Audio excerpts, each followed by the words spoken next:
Welcome to another episode of New Face Podcast. It's time to take control. In 1985, my wife Gabriella and I hit rock bottom. We were homeless and unemployed.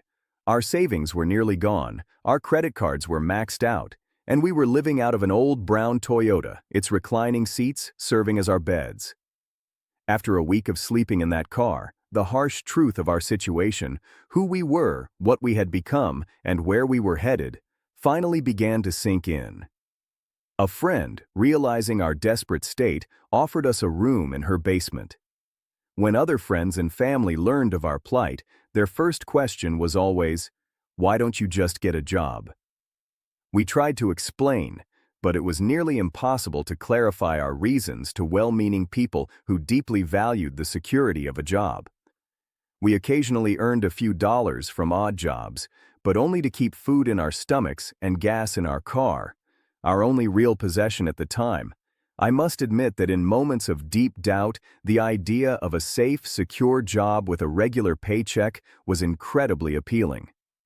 But because job security was not our ultimate goal, we kept pushing forward, living day to day on the brink of a financial abyss.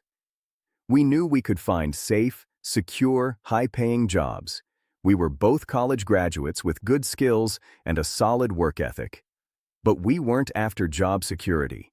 We were striving for financial freedom. By 1989, we were millionaires. I often hear the saying, "It takes money to make money." That's simply not true.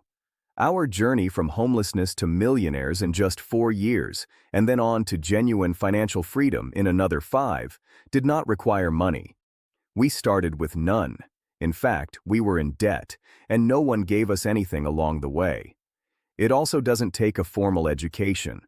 While a college degree is important for traditional professions, it isn't a prerequisite for building wealth.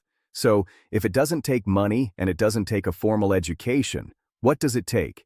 It takes a dream, a lot of determination, a willingness to learn quickly, and a clear understanding of which sector of the cash flow quadrant you're operating in.